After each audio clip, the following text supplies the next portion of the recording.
Olá, bem-vindos a mais uma análise focada. Hoje a gente vai fundo em como avaliar criticamente as evidências científicas, sabe? Especialmente na gestão. E começamos com um caso bem conhecido, o livro Good to Great. Sim. Um clássico. Lembra dele? Foi um sucesso estrondoso, né? Baseado em 5 anos de pesquisa para entender como empresas ditas boas se tornaram excelentes. Muita gente adotou aquilo como quase uma bíblia. Pois é, virou referência. Só que aí vem o ponto interessante. O que aconteceu com essas empresas excelentes depois? Surpreendentemente, muitas declinaram. Algumas até faliram. Exato. E isso levanta uma dúvida crucial sobre a confiabilidade da pesquisa, mesmo quando ela parece, assim, super meticulosa. Com certeza. Então, nossa missão aqui é tentar desvendar como a gente pode avaliar melhor a solidez dessas evidências usando esse capítulo como guia, para não ser enganado por conclusões que parecem fortes, mas talvez a base não seja tão firme assim. Vamos lá. Vamos. O caso Good to Great ilustra perfeitamente isso. Mesmo muita pesquisa, muito dado, pode levar a conclusões, digamos, equivocadas, se as regras metodológicas não forem rigorosas. Não é só coletar dados, é como você analisa e interpreta. Faz sentido. O como é chave. E antes mesmo de mergulhar na metodologia, o texto sugere 3 perguntas preliminares, sabe? Um check-up rápido. Primeiro, relevância prática. O resultado realmente importa no mundo real? Hum, Aí entra o tal do tamanho do efeito. Às vezes um resultado é estatisticamente significativo, mas o impacto prático é minúsculo. Tão pequeno que talvez não justifique mudar uma estratégia inteira. entendi. Tipo, descobri que algo melhora a produtividade em 0,1%. Estatisticamente pode ser real, mas na prática, talvez não valha o esforço, né? Exatamente. A segunda pergunta é sobre precisão. Quão precisos são os achados? O intervalo de confiança ajuda nisso. Ele mostra a margem de erro. Ah, sim. Se o intervalo for muito amplo, tipo, o efeito pode ir de quase zero até algo bem grande. Bom, a estimativa fica menos útil para tomar uma decisão concreta. Claro. É como aquela previsão do tempo que diz temperatura entre 5 e 35 graus. Não ajuda muito, né? E a terceira? A terceira é sobre a medição.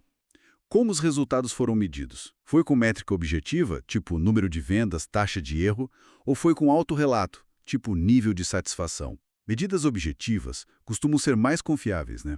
Autorrelatos são importantes, mas podem ter vieses. E se usaram questionários, eram validados. Isso tudo afeta a confiança que a gente pode ter. Certo. Não adianta o método ser bom se a ferramenta de medida, a régua, digamos, não for adequada. Ok, isso faz sentido como um filtro inicial. E sobre a metodologia em si, como saber se o estudo usou o design certo para a pergunta que queria responder? Aí entra o que o texto chama de adequação metodológica. O desenho da pesquisa tem que combinar com o tipo de pergunta. A divisão principal é entre perguntas de causa e efeito. Tipo, a ferramenta X causa uma melhora no desempenho Y. Exato. E perguntas de não efeito, que são mais descritivas, tipo qual a frequência de Z, ou qual a opinião das pessoas sobre W. Entendi. São naturenas diferentes de pergunta. Exatamente. E para perguntas de causa e efeito, o mais importante é a validade interna. É ter segurança de que foi mesmo A que causou B, e não um fator C escondido ali no meio. Certo. E como se garante isso? Bom, precisa de 3 critérios. Primeiro, covariação. A e B têm que estar relacionados, acontecer juntos. Mas cuidado, né? Correlação não implica causalidade. Ah, sim. Aquele exemplo clássico e bizarro da correlação entre consumo de queijo e mortes por ficar enrolado em lençol. Pois é. Segundo critério, temporalidade. A causa, A, tem que vir antes do efeito, B. Uma medição antes, uma linha de base é fundamental. Ok, faz sentido. E terceiro, e talvez o mais difícil, ausência de explicações alternativas. Aqui é que um bom design de pesquisa faz a diferença. O ideal mesmo é o ensaio clínico randomizado, o ECR. O padrão ouro, que eles chamam. Isso porque ele usa grupo de controle e alocação aleatória. Isso ajuda muito a isolar o efeito real da intervenção e diminuir a chance de ser outra coisa que causou o resultado. E talvez aí esteja uma das fragilidades do estudo Good to Great. Será que não olharam só para os vencedores depois que já eram vencedores, sem conseguir isolar se aquelas práticas realmente causaram o sucesso antes dele acontecer? Ou se havia outros fatores? É uma crítica comum e pertinente. Para perguntas de causa e efeito, o SR é o ideal. Mas, claro, nem sempre dá para fazer um SR na gestão, né? Com certeza. Imagina rangomizar empresas inteiras para testar uma estratégia. Complicado. Ok, SRs para causa e efeito, mas e para as outras perguntas? Frequência, opiniões, experiências. Como se mede isso bem? Aí outros desenhos são mais apropriados. Para medir frequência ou associações num ponto do tempo, pesquisas transversais tipo surveys funcionam bem. Ah, os questionários. Sim. E para explorar percepções, experiências em profundidade, aí métodos qualitativos são melhores. Entrevistas, grupos focais. Usar uma SR para medir a opinião seria totalmente inadequado, entende? É usar a ferramenta errada. Entendi. A adequação é chave. Mas mesmo usando o método certo, ele pode ser mal executado, imagino. Exato. E aí entra a qualidade metodológica. Mesmo o SR, que é um desenho forte, pode ter falhas, a amostra pequena demais, muita gente desistindo no meio do estudo, as medições serem ruins, tudo isso diminui a confiança no resultado. Existem checklists para ajudar a avaliar essa qualidade em cada tipo de estudo. Então, recapitulando. Primeiro, o método era o certo para a pergunta. Adequação. Segundo, ele foi bem feito.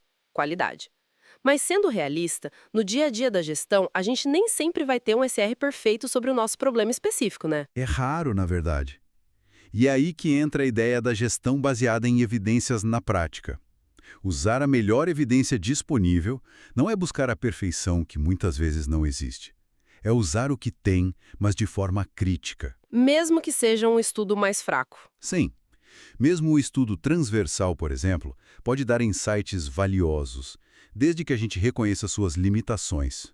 Não dá para tirar conclusão de causa e efeito dele, mas ele pode apontar correlações interessantes para investigar melhor. E olha, saber que a base de evidência sobre um assunto é fraca, isso também é uma informação super valiosa. Ajuda a não tomar decisões baseadas em achismos ou falsas certezas. E vale lembrar, a evidência científica é só uma das fontes a considerar. Entendido. Então, a grande lição é: não aceite nenhuma pesquisa ou estudo assim de cara. Tem que questionar a relevância prática, a precisão, como foi medido e, crucialmente, se o método era o certo para a pergunta e se foi bem aplicado. Precisamente. É desenvolver esse olhar crítico, sabe? Um ceticismo saudável e informado para conseguir navegar nesse mar de informações e tomar decisões assim mais bem fundamentadas, reconhecendo tanto a força quanto a incerteza do que a gente sabe. Isso me deixa pensando. Se a gente aplicasse esse mesmo rigor, esse filtro crítico, não só a artigos científicos, mas, sei lá, as notícias que a gente lê, aos conselhos daqueles gurus de gestão que aparecem por aí, ou até mesmo as métricas internas da nossa própria empresa, o quanto isso poderia mudar as conclusões que a gente tira e as decisões que a gente toma no dia a dia. Fica aí uma reflexão, né? Com certeza, uma ótima reflexão para fechar.